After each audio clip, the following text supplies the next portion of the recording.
নবীজি সাল্লাল্লাহু আলাইহি ওয়াসাল্লাম বলছেন, এই জিলহজ মাসের বিশেষ করে 10টি আমল সম্পর্কে নবীজি সাল্লাল্লাহু আলাইহি ওয়াসাল্লাম আমাদেরকে অবগত করেছেন। কয়টা? 10টা আমল। এর মধ্যে 1 নম্বর হলো নবীজি সাল্লাল্লাহু আলাইহি ওয়াসাল্লাম বলে যে জিলহজ মাসের চাঁদ যখন উঠবে, এই চাঁদ ওঠার থেকেই তোমরা তোমাদের জবানের জিকিরকে বাড়িয়ে দেবে। সুবহানাল্লাহ। জিকির বেশি বেশি করো। আমি হজে যাই নাই, কিন্তু শুনেছি সৌদি আরবে যখন জিলহজ মাস শুরু হয় তখন তাকবীরে তাশরিক, এই যত তাকবীরগুলো আছে এগুলো বাজারে গেলে প্রতিধ্বনি হতে থাকে। এমনই কি শুনেছি যে অনেক বাসার গেটে গেটে ছোট বক্স দিয়া মৃদু আকারে ভলিউম দিয়ে ওখানে বাজতে থাকে আল্লাহু আকবার, আল্লাহু আকবার, লা ইলাহা ইল্লাল্লাহ, আল্লাহু আকবার, আল্লাহু আকবার, ওয়ালিল্লাহিল হামদ। এই তাকবীরগুলো প্রতিধ্বনিত হতে থাকে। কেন বলে এটা গেটের মধ্যে প্রতিধ্বনিত হচ্ছে? মানুষ রাস্তা দিয়ে যাবে যখন, তখন তাদের স্মরণ হবে এখন জিলহজ মাস শুরু হয়ে গেছে, তখন তারাও এই তাকবীরগুলো জবানে জবানে পড়তে থাকে। আর আমাদের জিলহজ মাস শুরু হলে আমাদের গান বাজনা বাড়ে। কেন বলে ঈদ আসতেছে সামনে, তো ডেক সেট নতুন করে কিনে, নতুন করে বক্স কিনে, নতুন নতুন গান ভিসিআর কালেকশন করে এগুলো আমরা বাজাই। অথচ সৌদি আরবে জিলহজ মাস যখন শুরু হয়, অলিতে গলিতে বাসাবাড়ির সামনে সব জায়গায় তাকবীরের প্রতিধ্বনি হতে থাকে। বোঝা যায় কেন জানি এখন জিলহজ মাস শুরু হয়ে গেছে। তা আমাদেরও এই বিষয়টা খেয়াল করা উচিত। জিলহজ মাস যখন শুরু হয়ে গেছে, রাস্তা দিয়ে হাঁটতেছি, তাকবীর বলতে থাকে আল্লাহু আকবার, আল্লাহু আকবার, লা ইলাহা ইল্লাল্লাহু, আল্লাহু আকবার, আল্লাহু আকবার, ওয়ালিল্লাহিল হামদ, সুবহানাল্লাহি ওয়া বিহামদিহি, সুবহানাল্লাহিল আযীম, সুবহানাল্লাহ, আলহামদুলিল্লাহ, লা ইলাহা ইল্লাল্লাহ, আল্লাহু আকবার। এই যে তাসবিহগুলো আছে, এই তাহলিলগুলো আছে, তাহমিদগুলো আছে, এগুলো আমরা পাঠ করতে থাকি। কি লাভ হবে? কয় বান্দা যত তাকবীর পড়বে, তাকবীর শব্দের অর্থ, তাকবীর মানে আল্লাহু আকবার বলি যে আল্লাহ সর্বশ্রেষ্ঠ। তাকবীর বলার কারণে আল্লাহ পাক ওই বান্দাকেও শ্রেষ্ঠ বানিয়ে দেয়। সুবহানাল্লাহ। তাহমিদ মানে প্রশংসা। এই তাহমিদ বান্দা যখন প্রশংসা করে, আল্লাহ পাক রব্বুল আলামিন বান্দার জন্য প্রশংসা করার জন্য আসমানের ফেরেশতা নিযুক্ত করে দেয়। বান্দা যখন আল্লাহর প্রশংসা করে, আসমানের ফেরেশতারা তখন এই বান্দার প্রশংসা করে। বান্দা যখন আল্লাহকে সর্বশ্রেষ্ঠ বলে ঘোষণা দেয়, আল্লাহ পাক তখন ওই বান্দাকে মানুষের মাঝে সর্বশ্রেষ্ঠ বানিয়ে দেয়। সুবহানাল্লাহ। এই জন্য আমরা সময় শুরু হয়ে যাচ্ছে, আমরা এই 10 দিনে বেশি বেশি তাকবীরগুলো আমাদের জবানে জিকিরের প্রতিধ্বনি করার জন্য চেষ্টা করব ইনশাআল্লাহ। এরপরে নবীজি সাল্লাল্লাহু আলাইহি ওয়াসাল্লাম বলেন বেশি বেশি নেক আমল করা। রমজান মাসে যেমন আমরা ইবাদত করি, এই 9 দিন, এই 10 দিনও আমরা একটু বেশি বেশি ইবাদত করার চেষ্টা করি। কেন করব? কারণ এই 10 দিন নবীজি সাল্লাল্লাহু আলাইহি ওয়াসাল্লাম বলছেন যে জিহাদে যাওয়ার থেকেও এই 10 দিনের ইবাদত আল্লাহ তাআলার কাছে বেশি পছন্দনীয়। একটু গুরুত্ব দিয়ে আমরা সময়কে কাজে লাগানোর চেষ্টা করি। আমি নিজেও আমল করব, আর একজনকে উদ্বুদ্ধ করব। নিজে বয়ান শুনতেছি, বাসা বাড়িতে গিয়ে বিবিকেও জানাবো। আমাদের সব থেকে আমাদের এই 10 দিনের মধ্যে আমরা যে জিনিসটা দেখি সেটা হলো শুধু গরু আর ছাগল।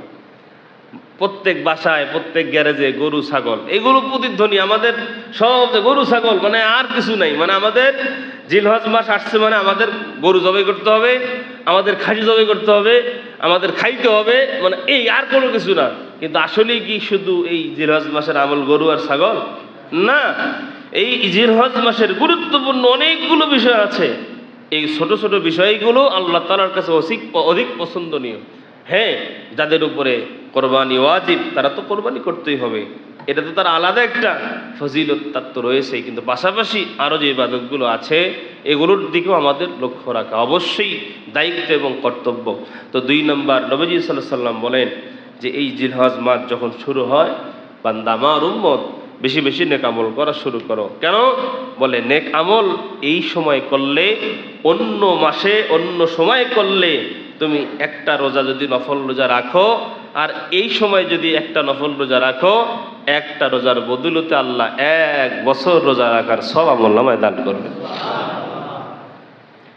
তো বেশি বেশি নেক আমল করা, এই 10 দিনে, কমপক্ষে এই 10 দিনে আমরা সব ধরনের গুনাহ থেকে নিজেদেরকে বেঁচে রাখার জন্য চেষ্টা করব। এরপরে নবীজি বলেন যাদের সামর্থ্য আছে হজ করা। 5 নাম্বার, যাদের সামর্থ্য আছে কোরবানি করা। কোরবানির আমল যাদের সামর্থ্য আছে তারা আমরা অবশ্যই করব ইনশাআল্লাহ। পাক আমাদেরকে কোরবানির সামর্থ্য যাদের আছে কোরবানির আমল করার তৌফিক দান করেন। এরপরে 6 নাম্বার, মাথার চুল, নখ, গোঁফ ইত্যাদি এগুলো আমরা জিলহজ মাসের চাঁদ ওঠার আগেই কাটবো। জিলহজ মাসের চাঁদ যখন উঠবে, চাঁদ ওঠার থেকে শুরু করে কোরবানি করার আগ পর্যন্ত মাথার চুল, নখ, গোঁফ, এক কথায় আমাদের শরীরের যেগুলো অবাঞ্ছিত লোম আছে এইগুলো আমরা ইনশাআল্লাহ এই 10 দিনে কাটবো। কেন? এই যে যারা হজে গিয়েছেন ওখানে গিয়ে কি এগুলো করতে পারে? করতে পারে না। তারা মোজ কাটতে পারে না, নখ কাটতে পারে না। এটা একটা সামঞ্জস্যতা, তাফসীর কিতাবে লিখছেন যেটা সামঞ্জস্যতা। তো ওখানে গেছেন তারা, নাক এই যে মোজ কাটবে না, চুল কাটবে না, গোঁফ কাটবে না। কেন? তারা পাগল বেশে থাকবে। একমাত্র তাদের চিন্তা একটাই, হজে আসছে, আল্লাহর ঘরে আসছে, তারা আল্লাহকে পাওয়ার জন্য চেষ্টা করবে, আল্লাহর জন্য পাগল থাকবে, আল্লাহর জন্য মজনু হবে। তাহলে ওখানে পাগলের বেশে থাকবে কাকে পাওয়ার জন্য? আল্লাহকে পাওয়ার জন্য। যে যারা যাইতে পারে নাই তারা বাড়িতে থেকে তাদের সামঞ্জস্যতা যদি পালন করে, আল্লাহ পাক তাদেরকেও আল্লাহর প্রেমিক হিসাবে আল্লাহর দফতরে তাদের নামটাকে উঠিয়ে দিবেন। এজন্য আমরা যারা কোরবানি করব ইনশাআল্লাহ, বিশেষ করে আমরা চাঁদ ওঠার আগেই আমাদের শরীরের অবাঞ্ছিত বিষয়, অবাঞ্ছিত লোম যেগুলো আছে পরিষ্কার করব। চাঁদ উঠে গেলে আমরা কোরবানির আগ পর্যন্ত এই 10 দিন এগুলো আর কাটবো না। কিন্তু আবার তো অনেকেই আছে 1 দিন 2 দিন পর পর সেভ না করলে হয় না। এখন চিন্তা করতেছে যে আগামীকাল ঈদগাহে যাব। আগামীকাল কোথায় যাবে? কষ্ট নিয়েন না যে আগামীকাল সে ঈদের নামাজ পড়তে যাবে, দাড়ি চাইছে না গেলে হয়। চিন্তা এরকম যে আগামীকাল আমি ঈদের নামাজে যাব, আমি এখন আমার দাড়ি একটু একটু উঠছে, এটা তো দেখতে খারাপ দেখা যায়। মুসলমানের চিন্তাটা যদি এরকম হয় যে আমি আল্লাহকে রাজি করার জন্য, আল্লাহকে খুশি করার জন্য আমি নামাজ পড়তে যাবো, দাড়ি চাইছে না গেলে এটা খারাপ দেখা যায়। আচ্ছা বলেন তো, এই চিন্তাটা করা খারাপ নাকি ওকে খারাপ দেখা যাবে? এই চিন্তাটা করেই তো খারাপ, যে আমি দাড়ি চাইছে নামাজে না গেলে এটা কেমন দেখা যায়। এই চিন্তাটাই তো আমার অনেক খারাপ চিন্তা। এই জন্য ভাই আমরা একটু উপলব্ধি করার চেষ্টা করি, ইসলামকে বোঝার চেষ্টা করি। আল্লাহ পাক তো বান্দাকে শুধু মাফ করতে চায়, কিন্তু আমরা আরো বেশি বেশি যাতে আল্লাহ আমাদের উপর নাখোশ হয়, বান্দা যাতে রহমতের দৃষ্টি আমাদের থেকে আরো সরায় নেয়, আমরা এইরকম কাজ করে বসে থাকি। এই জন্য আমরা যারা দাড়ি এখনো রাখি নাই, আমরা দাড়িকে রাখার জন্য চেষ্টা করি। আমি কিন্তু কাউকে ইন্ডিকেট করে বলি নাই, আমি সর্বস্তরের সকল মানুষের জন্য বলছি। এই দাড়িটা রাখা রসুলের সুন্নত কিনা? সুন্নত। তাহলে হতে পারে হাসরের ময়দানে আল্লাহ পাক তো প্রত্যেক বান্দাকে কোনো না কোনো ওসিলা ধরেই মাফ করবেন, ঠিক না? আমরা তো হিসাব দিয়ে আল্লাহ তাআলার দফতর থেকে পাকে সরাইতে পারবো না। তো হতে পারে রসুলের মহব্বতে যদি আমি দাড়িটা রাখি, হতে পারে এই দাড়ির ওসিলেও আল্লাহ আমাকে মাফ করে জান্নাত দিতে। এই যে আমি দাড়ির কথা বললাম, এই ধাক্কাটা যদি কারো অন্তরে লাগে আর সে দাড়িটা রেখে দেয়, তাহলে আমি ওই ওসিলে আল্লাহর দফতরে মাফ পেতে পারি, ঠিক কিনা বলেন? তো আমাদেরও তো উদ্দেশ্য এইটাই, বয়ান করি যাতে একটা মানুষ বয়ান শুনে সে তার গুনার রাস্তা থেকে ফিরে সে সঠিক রাস্তায় আসে। নামাজ পড়ে না, নামাজের বয়ান করি, বান্দা যেন নামাজ ধরে ফেলে। দাড়ি নাই, দাড়ি রাখার কথা বলি, বান্দা যাতে দাড়ি রেখে দাড়ি কাটার গুনার থেকে নিজেকে বাঁচায়। সুদ খায়, সুদের বয়ান করি যাতে সুদ না খায়, সুদ থেকে ফিরে আসে। আমি এখানে ওই যে একটা জানাজার নামাজে একটা কথা বলেছিলাম, হঠাৎ করে আমার মাথায় এই চিন্তাটা চলে আসছে। আমি এরকম ভাবে কখনো বয়ান করি নাই। বয়ানটা খারাপ তা না, বয়ানটা সুন্দর। আমি আবারও বলছি যারা শুনেন নাই, আমি বলেছিলাম যে এই খাটিয়ার মধ্যে যিনি শুয়ে আছেন, আমাদেরকেও এখানে একদিন শুইতে হবে, ঠিক কিনা বলেন? এমনও হতে পারে যে এই খাটিয়া আপনার আমার কপালে নাও জুটতে পারে।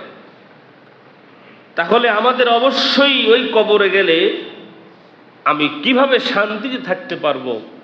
কবরটা আমার জন্য জান্নাতের গর্ত যেন হয়, জান্নাতের বাগান যেন হয়, সে আমল আমাকে দুনিয়াতে করতে হবে। কিন্তু আমরা দুনিয়াতে কি করি? আমরা সুদ খাই, আমরা ঘুষ খাই, আমরা হারাম ভক্ষণ করি। তো বলতেছিলাম যে সুদ খায় কারা? সুদ খায় কারা? যার সুদ খাওয়ার দরকার হয় না। কথা বলেন ঠিক কিনা? সুদ খায় কারা? বলে সুদ যার খাওয়ার দরকার হয় না, কারণ যে সুদ খায় সে টাকাওয়ালা। কথা বলে না? টাকাওয়ালার জন্য সুদ খাইতে হবে? আল্লাহ তো তাকে সম্পদ দিছেন,